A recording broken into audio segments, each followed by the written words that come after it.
जी आपके चरणों में दंडवत प्रणाम। गुरुदेव, अधिक समय तक प्रभु का ध्यान करने पर सिर में दर्द बढ़ने लगता है। ऐसे समय में कई बार जंडू बाम लगाकर सिर दर्द को शांत करने का प्रयत्न करता हूँ। ब्रह्मचर्य की कमी इसका प्रधान कारण है। ब्रह्मचर्य की कमी, तभी हम कहते हैं ध्यान वगैरह कहाँ।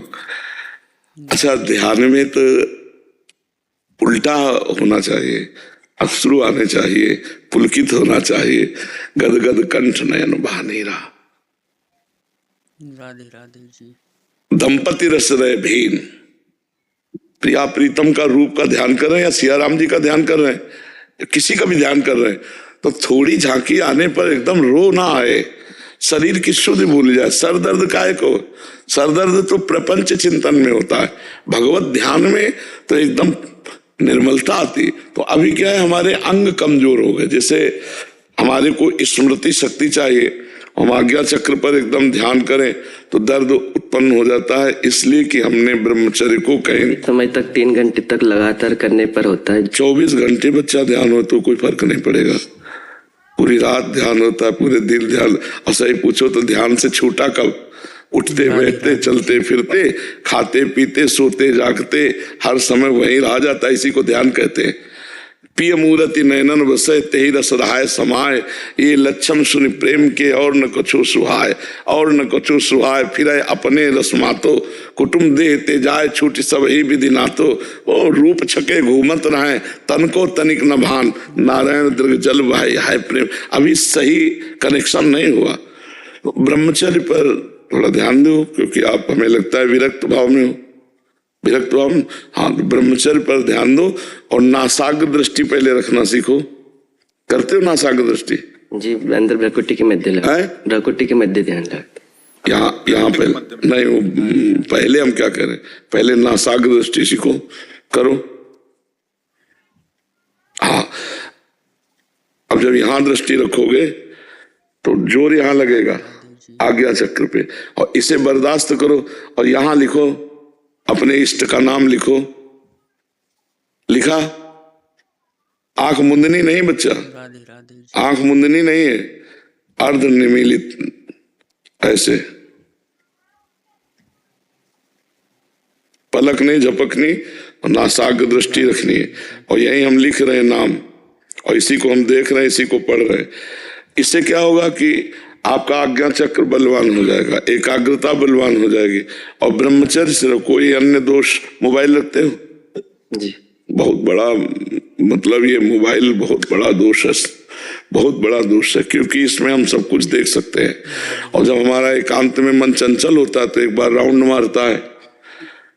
अब वो पहले है कि अपने पास कोई सामग्री है नहीं, तो राउंड मारा, फिर आधे श्याम सीताराम कह के उसको रोक लिया। अब मोबाइल है, तो बच्चा इसमें तो बहुत है कंट्रोल रखना पड़ेगा। मोबाइल, और आप उस पास में, आपके पास पूरा इतिहास रखा है, विश्व का पूरा इतिहास है, जो चाहो खोल के देख लो। तो हमें लगता है बच्चा ध्यान से जाने के पहले ध्यान के विक्षेप पर ध्यान दो। ये बहुत बड़ा विक्षेप है, आवरण मल विक्षेप, ये ध्यान की बाधाएं हैं। विक्षेप जो है ये बार बार मोबाइल, और संपर्क सूत्र भी होंगे जी, है ना, तो ये बहुत खतरनाक। बहुत हमें आज तक हमें मोबाइल चलाना नहीं आता, और हम इससे ऐसे डरते जैसे करिया सांप से डरे। अरे भैया, तो पहली बात तो मोबाइल से उतना ही प्रयोग करो जितनी अत्यंत आवश्यकता है। इससे अच्छी भी बात है कि आप सत्संग सुन सकते हो, आप आवश्यक सूचना दे सकते हो, इससे अच्छी भी बात है। तो गुण दोष में पूरी सृष्टि रची गई है, उसका गुण ग्रहण कर ले, दोष का त्याग कर दे। हमें लगता है अपने काम करने के बाद इसको स्विच ऑफ करके रख देना चाहिए नियम पूर्वक। एकांत में तो कभी खोलना ही नहीं चाहिए। साधक को मतलब है बहुत कठिन। जैसे आप भूखे हो और बढ़िया 56 भोग की खुशबू आ रही हो बगल में, और कहते खाना नहीं, तो खाओगे भले नहीं, लेकिन हर समय मन उसी में लगा रहेगा। ऐसे मोबाइल है, जो चाहो देख सकते हो, जो चाहो आप सुन सकते हो। तो साधक के लिए तो बहुत खतरनाक चीज है, भगवान बचावे और साधक बचे इससे। दूसरी बात, बच्चा भोजन सात्विक हो। तीसरी बात, आसन में बैठने का अभ्यास हो। पद्मासन, सिद्धासन। सिद्धासन जानते हो? पद्मासन ध्यान के लिए, सिद्धासन बहुत सरल होता है। सिद्धासन जानते हो? कैसे होता है? गुदाद्वार और मूत्रेंद्री के बीच में रखा जाता है बाई एड़ी, और दाहिनी एड़ी मूत्रेंद्री के ऊपर जाकर के लगेगी, और दोनों के पंजे दोनों में ऐसे धसे होंगे। लगाया कभी? हाँ, तो इसीलिए पद्मासन द्वितीय है, प्रथम सिद्धासन है। ध्यान के लिए सिद्धासन श्रेष्ठ है, और मंत्र सुमिरन समाधि के लिए पद्मासन श्रेष्ठ है। ब्रह्मचर्य से रहो, पवित्र भोजन करो, मोबाइल का दुरुपयोग न करो, और किसी से व्यवहार न रखो। अभी तो नई अवस्था है एकदम, बहुत सात्विक साधुता, बहुत सात्विक की है, ठीक है। और ये जो मस्तक में दर्द होता है ना, इसकी चिंता न करो, इससे कोई हानि नहीं होगी। जब अधिक एकाग्रता, त्रिकाल संध्या करते थे सुबह दोपहर शाम, जैसे उसमें करीब 6-7 घंटा लगातार, मतलब 2-2 घंटे के इसमें करते। पद्मासन बैठ 2 घंटे पद्मासन में बैठ जाओगे जी, 3 घंटे तक कर लेते हैं प्रभु जी पद्मासन में। हाँ, तो अच्छा अभ्यास धीरे धीरे और बढ़ाओ। बार प्रभु। गायत्री जपते संध्या में गायत्री, तो गायत्री तो सिद्ध होती है जब जो संपुट है गायत्री के आते हैं आपको संध्या के, तो फिर पूर्णता कैसे होगी? सुमुखम संपुटम चैव विततम विस्तृतम तथा द्विमुखम त्रिमुखम चैव चतुष्पंचमुखम तथा खड्मुखो अधोमुखम व्याकांजालिकम तथा सकटम यम पासम च ग्रंथितम चोन्मोन्मुखम प्रलम्बम मुष्टिकम चैव मत्स्याकूर्मो वाराहका सिंहाकांतम महाकांतम मुग्धरम पल्लवम तथा एता मुद्राश्च चतुर्विंशत्। गायत्री तभी परिपक्व होगी जब ये 24 मुद्राओं का दर्शन कराया जाएगा। पूरा सम्यक करो, एक ग्रंथ ले लो और सीख लो।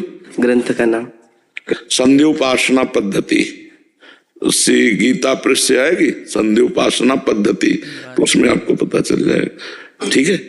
और घबराओ नहीं, छोटे मोटे दर्द है तो साधु का मतलब सहना ही साधुता है। गर्मी सर्दी गाली अपमान दुख सब कुछ सहकर तब भगवान का भजन किया जाता है। और देखो, नदी में स्नान करते हो जैसे गंगा यमुना, कभी जी करते हैं। अगर नजदीक हो तो रोज स्नान करा। नजदीक तो नहीं है। अच्छा, तो अमावस पूर्णिमा तो चले जाया करो। कोई सरोवर, कोई झील, कोई नदी, खुले जल में स्नान करने से साधु को बल मिलता है, अध्यात्म बल की पुष्टता होती है, जैसे गंगा यमुना है। मात्रा स्पर्शास्तु कौन्ते शीतोष्ण सुख दुखदा आगमा पाइनो नित्यास्तास्तितिक्षस्व भारत।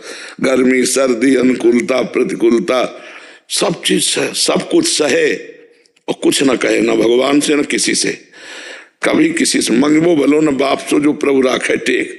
भगवान का भरोसा। जवान हो इसलिए थोड़ा हम कठिन बात कह रहे हैं। गर्मी सर्दी अभी आगे चलकर सिद्ध हो जाओगे, और अगर अभी राजकुमार जैसा जीवन व्यतीत करोगे तो फिर वो वस्तु नहीं मिलेगी। गर्मी सर्दी मान अपमान दुख सुख, और ज्यादा शीशा मत देखो। फौरन तिलक लगाया अंगुली से और बस ऐसे, ये वृंदावन में आकर के हम ये चंदन तिलक लगाने, तो गंगा जी की बालू हर हर महादेव सीधे ऐसे, कभी मुख नहीं देखा, और एक अचला, और जैसे ऐसे सर्दी पड़े कभी कंबल नहीं, कभी स्वेटर नहीं, कभी शॉल नहीं, कभी टोपा नहीं, नंगे पैर। अब एक ही भगवान दूसरा सेवा दे दी, समाज सेवा, तो अब जैसे चलावे।